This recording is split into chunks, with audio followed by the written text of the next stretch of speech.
자, 우리 요번에는 인문 독서 지문 한번 볼 텐데, 우리가 예상한 대로 가, 나가 나왔고, 이 가와 나 지문이 나오면 이들의 공통 범주와 차이점을 봐야 되는데, 이제 청나라에 대해서 바라보는 관점을 이야기하고 있는 거죠. 그래서 이건 공통의 범주고, 청나라의 상황에 대해서, 그래서 이 청나라에 대해서 다시 가에서는 두 가지가 나오는 거죠. 이 청나라에 대해서 바로 두 인물이 나오는데, 박제가와 이덕무. 그럼 박제가와 이덕무는 각각 어떻게 봤는지 그 차이를 찾으면서 읽으면 되고, 나에서는 이제 이 청나라가 경제적으로 이렇게 조금 구조가 경제적으로는 부흥을 했지만 거기에 또 다른 긍정적인 측면도 있지만 경제적으로 인해서 부정적인 문제도 생겼다라는 이게 전체 구조가 되는 거죠. 언제나 비문학 이렇게 구조를 봐야 되거든요. 자, 오늘 시간이 없으니까 다 읽을 수는 없고, 언제나 비문학은 첫 단락을 보면 앞으로 전개될 내용을 알기 때문에 첫 단락만 보고 빠르게 스킵하는 듯이 가도록 하겠습니다. 우리가 비문학에서 중요한 건 지문이지 문제가 아니거든요. 비문만 논리적으로 지문만 논리적으로 읽으면 문제는 굉장히 쉽거든요. 한번 보세요. 18세기 북학파들은 첫 단락 닮으면 됩니다. 청에 다녀온 경험을 연역록으로 기록하여 청의 문물제도를 수용하자는 북학론을 구체화했는데, 아주 중요한 게 없네요. 청문대학교 스탑해야 되는데, 이들은 개인적인 학문 성향과 관심에 따라 주목한 영역이 서로 달랐기 때문에 이들의 북학론도 차이가 있었다. 됐네요. 이제 차2, 북학론에 차2가 있었다. 왜 있었냐면 개인적으로 학문 성향하고 관심이 달랐기 때문에 북학론도 달랐다.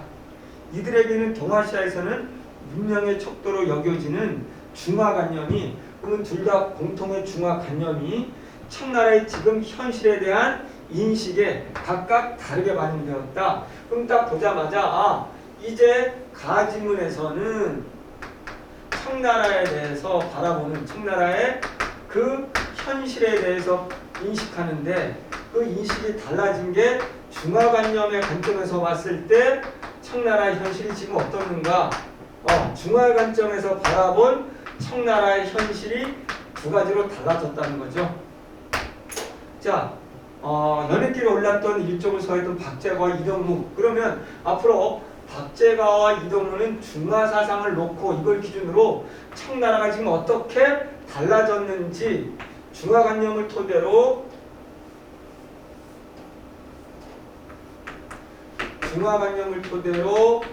청나라의 현실이 어떻게 달라졌는지 박제가와 이덕무. 그럼 이제 둘의 차이점만 찾으면서 읽으면 되거든요. 지식이 전혀 필요 없죠. 그럼 빠르게 보면 북학이라는, 그럼 A 부분이 나와. 그럼 이거 읽고 바로 가서 답을 찾으면 되거든요. A, 북학이라는 목적의식이 강했던 박제가가 인식한 청의 현실은 단순한 현실이 아니라 이런 거, 매달락의 첫 문장, 조선이 지향할 가치 기준. 그래서 북학위에 묘사된 청의 현실은 특정 관점에 따라 선택 추상화된 것이었는데, 그에게 중화가 손상 없다. 그러면 중화 사상이 박제가에는 손상이 전혀 없이 그대로 반영되어 있다. 그럼 됐네요. 끝났네. 그럼 얘는 손상됐다. 이렇게 논리가 간단 말이에요. 손상되었음, 손상되지 않았음. 왜? 이걸 머릿속에 두고 가면 되거든요. 그래서 없이 보존된 것이자 소년의 발전 방향이기도 했다. 손상되지 않았으니까 청나라의 중화 사상이 그대로 들어가 있으니까 청나라 현실에 지금 박제가 보기에는 그러니까 조선이 그대로 받아들여야지. 이건 뭐다? 그러면 조선이 그러면 그대로 받아들여서는 안 되겠네. 변형을 해야 되겠네. 이렇게 되는 거야. 손상됐으니 벌써 다 읽었죠. 이게 바로 읽기 논리예요. 중화관념의 그러니까 절대성을 변하지 않았으니까 절대성이죠. 당시 조선은 나름의 독자성을 유지하기보다 언제나 비교 문장, 절대적이니까 중화와 합치되는 방향으로 가라. 그러니까 얘네들을 그대로 따라라. 손상되지 않았으니 조선 그대로 중화 사상을 따라라. 얘네는 손상은 됐으니 그대로 가지 말고 여기 어떤 단어가 보이냐면 또 나름의 독자성이니까 됐네. 그러면 여기는 뭐다? 독자성을 함께 가져가라. 이렇게 되는 거지. 다 읽었죠, 그럼 벌써? 자, 방향으로 나아가야 한다는 생각이 그의 북학론의 밑바탕이 되었고, 명에 대한 의리를 중시하는 당시 주력인에 대해 그는 의리 문제는 청의 천하를 차지한 지 100여 년이 지나면서 자연 속에 소멸된 것으로 여기고, 그러면 청나라에 대한 의리, 명나라에 대한 의리는 어떻게 그러면 조선하고 명나라는 우리가 갖고 왔었는데 이건 벌써 역사 속에서 오래된 지 오래야. 이거는 생각하지 마. 이렇게 된 거죠. 소멸된 것으로 여기고 청문물제도의 수행이 가져다주는 이익을 논하며 북학론의 당위성을 설파했다. 대체로 이익 추구에 대해 부정적이었던 주장자들과는 달리 이 추구를 자연스러운 욕망으로 긍정하고 양반도 이익, 실용 그래서 이익, 실용적인 측면이다 라는 거죠. 그러면 바로 A 문제로 가세요. A 문제가 뭐가 있을까요? 자, 독해를 하면서 지문이 나오면 바로바로 가기라는 게 돼 있죠. 그러면 보기는 가에 제시된 북학의 일부이다. A와 나를 참고하여 보기에 대해서 비판적으로 읽어라. 그러면 보기는 가에 제시된 가에 나온 이게 북학의의 일부라잖아요. 그러면 A 북학의 A 부분을 보면 자 우리 북학이라는 현실이 이거다 라고 쭉 하면서 그가 쓴 게 북학의란 말이에요. 그러면 북학의는 자 이런 거 같은 경우 이제 사실은 체인호의 논리대로라면 자 요 비문학에서는 이게 별로 중요하지 않죠. 그러나 이거는 보십시오. 그러나 자 일단은 복이랑 나가 중요하자. 지금 뭐냐면 자 우리 이게 A 부분이죠. A와 나를 토대로 보기를 본다라는 말은 얘가 더 중요하다는 거죠. 일단은 우리는 A를 읽었으니 A 부분을 보자는 거죠. 나는 아직 잘 모르더라도 그럼 보기. 자 그러면 여기에 봤을 때 자 적절하지 않은 겁니다. 우리 봤을 때 보기에 제시된 은에 대한 평가는 보기에 제시된 은에 대한 평가. 그러면 보기에 제시된 내용이 이퀄 누굴까요? A 내용과 같지. A가 북학의일 거 아니야.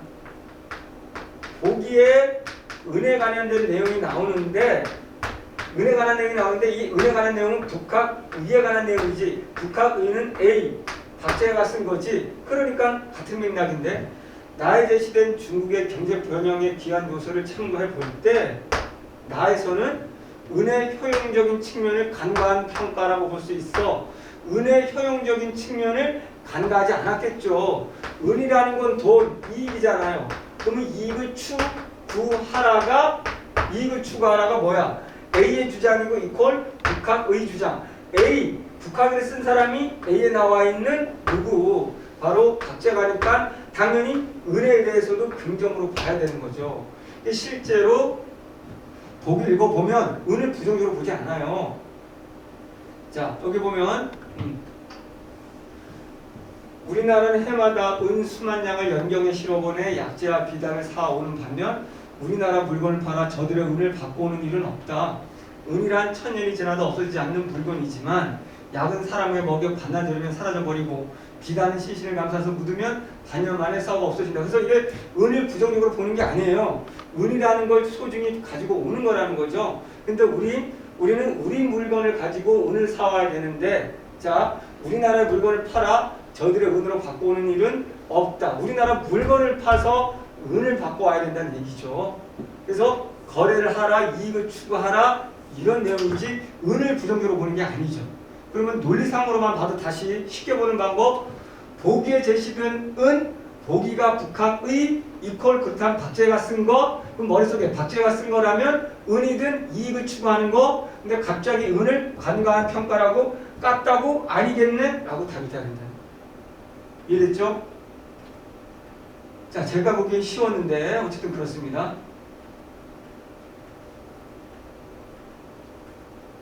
그 다음에 이제 이동무는 반대로 이거 예상하대로 나오겠죠. 이제 이동무라는 이변기를 저술하면서 청의 현실을 객관적인 태도로 기록하고자 했는데 객관.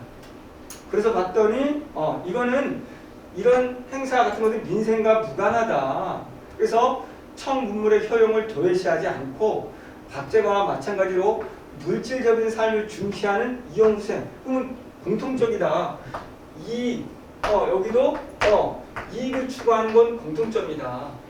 스스로 평등견이라 불렸던 인식태도. 그럼 요거 나오면 바로 답 찾아 끝나고. 그는 당시 청에 대한 찬반 이분법에서 벗어나서 긍정부정에서 벗어나서 청과 조선의 현실의 차이뿐만 아니라 둘은 차이가 있어 양쪽 모두의 가치를 인정하였다. 그러면 청나라의 가치도 인정하고 얘는 그냥 똑같을 필요는 없어. 그러니까 조선 독자성도 있고 청나라도 있으면 돼 라는 거지. 그래서 청과 조선은 구분되지만 서로 배타적이지 않다고 보고, 자, 청을 배우는 것과 조선 사람이 조선 풍토에 맞게 살아가는 건 서로 모순되지 않는다. 청나라는 청나라의 삶을, 경제적인 방식을 이해를 하고 조선 사람은 조선 풍토에 맞게 같이 병행이지. 하지만 그는 중국인들의 외양이 만지족처럼 변화된 것을 보고 비토한 감정을 토로하며 중화의 중심이라 여겼던 명에 대한 의리를 중시하는 등 자신이 제시한 인식 태도에서 벗어나는 모습을 보이기도 했다. 그러니까 중화의 중심이라 여겼던 명. 그럼 중화의 중심이라고 여겼던 명이니까 얘는 이 손상이 됐다고 보는 거죠. 이 의리, 얘라고 반대는 거죠. 중화라면 중화의 핵심은 명나라에 대한 의리를 지키는 거다라는 거죠. 그러니까 모순되라는 건 이것도 지키자고 하면서 청나라의 이익도 받아들이자고 하라고 하니 서로 모순된 상황이죠. 어쨌든 중요한 건 둘이 딱 대비가 되는 건 중화사상 그대로 손상되지 않았다, 손상됐다. 왜? 명나라의 의리를 지켜야 되는데 그게 없다라는 거죠. 또 한 가지, 그럼 그대로 가자 조선은 따르자 아니다. 청나라 거 반, 우리 조선 거 반 독자적으로 합쳐가자 이렇게 되는 거죠. 논리가 한눈에 확 들어와야 되는 거예요. 자, 그리고 이제 나에서는 이제 경제. 명대 1의 후반 중국은 명나라 이게 청나라죠. 경제 발전이 정점에 달했다. 발달됐다는 얘기가 나와 있어요. 그래서 여기 봤더니 또 보면 나에서도 상인 조직의 발전과 신용기관의 확대는 교육의 질과 양이 급변하고 있었음을 보여주고 대무역의 발전과 은의 유입은 중국의 경제 번영에 영향을 미치는 외부적인 요인이었고 은의 유입 그리고 이를 통해 가능해진 은을 매개하는 과세는 상품 경제의 발전을 자극했고 은과 상품의 세계적 순환으로 중국 경제가 세계 경제와 긴밀하게 연결되었다. 은의 긍정적인 측면이죠. 은의 긍정적인 측면. 앞에 그럼 금제 또 가볼게요. 여기에서 A와 나를 참고할 때라고 돼 있어요. 그러면 복에 제시된 은에 대한 평가는 나에 제시된 중국의 경제 변화에 기여한 요소를 참고할 때 은은 굉장히 좋은 거야 라는 걸 관점에서 봤을 때 은의 효용적 측면을 간과했다. 복에는 은을 간과했다? 아니라는 거죠. 복이 역시도 은을 중요시 여겼다. 왜? 가와 여기 가 지문에서도 두 사람 둘 다 경제적 이익적 측면을 공통으로 중요시하게 여겼기 때문이죠. 쉬운 부분입니다. 그러면 이제 평등권이라는 그 문제 이 단락이 끝났으니 자 아까 여기를 제가 안 보고 갔네요. 평등권을 바로 풀러갔어야 되는 거죠. 평등권으로 풀러가겠습니다. 평등권 답은 5번. 청에 대한 배타적인 태도를 지향하고 청과 구분되는 조선의 독자성을 유지하는 거다. 그럼 평등이라는 말은 뭐다? 평등하다. 그 단락이 끝나면 그 단락 끝나고 바로 오세요. 그 단락 안에 답이 있으니까 청나라는 청나라 거대로 받아들이고 그러니까 배타적이지 않고지. 배타를 지향하고 청과 구분되는 누구도 조선의 독자성도 받아들이자. 그러니까 둘 다 평등. 두 개가 나와서 평등하게 하자라는 거니까 답은 5번이 되는 거죠. 이렇게 바로바로 푸세요. 18번에 5번입니다. 자, 그리고 나서 이제 다시 이제 이렇게 번영, 은을 통해서 번영을 가져왔는데 이제 문제가 생겼다고 말하죠. 그 바로 문제가 19세기에 접어들 무렵부터는 심각한 내외 위기에 직면하게 되는데 북학파를 연행했던 18세기 후기에도 이런 징후들이 나타났는데 그 이유 뭐냐? 그 문제가 급격한 인구 증가로 인한 여러 문제는 새로운 작물 재배 등등등 해결되지 않았다. 그럼 문제라는 건 인구 중가가 되는 거죠. 인구 증가로 인해서 유대가 약화되고 결국은 상호 부조 관계라는 거로 바뀌었고, 이런 결사 조직, 인구 증가 때문에 생겨나는 결사 조직은 불법적으로 이어졌다는 게 가장 근원적인 게 인구 증가죠. 인맥에 기초한 관료 사회의 부정부패가 심화된 건 역시 인구 증가와 무관하지 않았다. 됐죠? 교육받는 지식들이 늘어났지만 이들을 흡수할 수 있는 관료 조직의 규모는 정체되어 있었다. 규모는 워낙 인구가 많으니 지식인도 많이 늘었어. 근데 다 지식을 수용할 수는 없었어. 정부에서 공무원으로. 경쟁이 그래서 심화될 수밖에 없었고 불법으로 이루어지는 이러한 심각한 위기에 씨앗들이 뿌려졌다. 그러면 심각한 위기가 뭔지 기억을 또 물었죠? 그럼 기억을 가보는 거야. 문명을 고려할 때 심각한 위기의 씨앗, 적절한 거라고 되어 있습니다. 그러면 새로운 작물 보급 증가, 경제 번영으로 이어지는 상황은 좋은 거죠. 신용기관 확대, 질량이 급변하는 상황은 좋은 거죠. 반란의 위험성 증가 등 인구 증가로 인한 문제점, 이게 가장 핵심 포인트죠. 이 문제가. 이주나 농경, 지각 등 조정에 추진한 정책들이 실패한 상황 아니죠? 이걸로도 해결이 안 되는 이 문제, 인구 증가 문제라는 거죠. 그래서 사회적 유대의 약화로 인하여 관료사회 부정부패 아니죠. 관료사회 부정부패는 인맥, 인구 증가로 인한 다 뽑을 수 없으니 인맥으로 생긴 문제지 유대 약화로 생긴 게 아니죠. 답은 3번.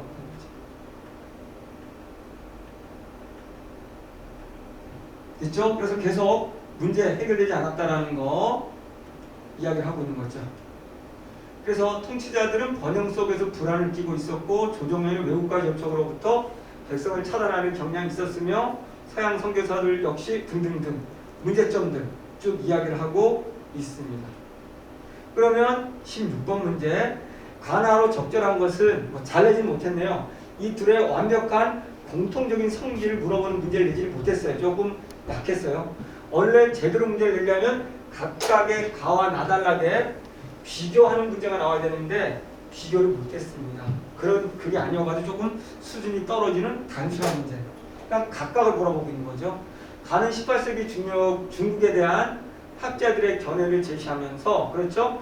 18세기 중국에 대한 북학파들의 바로 박제가와 거시기의 견해를 제시하면서 그러한 견해 형성 배경에 그리고 견해 간의 차이, 바로 중화 사상을 놓고 그것들이 그대로 반영됐냐 아니냐 라는 거와, 그리고 견해 간의 차이는 그래서 조선은 독자적으로 함께 갈 거냐 아니면 그대로 따를 것이냐의 차이. 1번이 되는 거죠. 16번에 1번. 17번 가의 박제가와 이동무에 대한 이해를 적절하지 않은 겁니다. 4번 이동무는 청 문물의 효용성을 긍정하면서 청이 중화를 보존하고 있으면, 이게 틀렸네요. 딱 이런 걸 답으로 된단 말이죠. 박제가는 청이 중화를 보존하고 있지만 이동무는 청이 변했다고, 중화가 변했기 때문에 그래서 청의 중화의 중심인 명나라에 대한 의리를 지켜야 된다라고 얘기를 한 거죠. 그래서 답은 쉽게 4번이 되는 겁니다. 이런 식으로 두 개가 나올 때는 비교점 시험제 나오겠죠. 18번 풀었죠? 19번 풀었죠. 이렇게 읽으면서 동시에 다 문제가 거의 다 끝나야 되는 거예요. 20번도 끝났고 21번도 풀면서 자, 어디에 한정되지 않는다, 어디에 그치지 않는다라는 3번 됐습니다. 자, 이렇게 해서 우리가 올해 새로운 유형인 앞으로 가나 결합형 나오겠지만 올해 거는 첫 번째라서 너무 쉽게 냈다. 그러나 6문제짜리이기 때문에 여기에 집중했어야 된다고 제가 강조했었죠. 새롭게 공부하는 예비고3들도 이 지문의 논리관계를 좀 더 깊이 있게 앞으로 나올 거고 요거를 빠르게 잡으면 좋을 거라는 거 생각하시면 보면 될 것 같습니다. 자, 이렇게 해서 인문지문 해결해 봤습니다.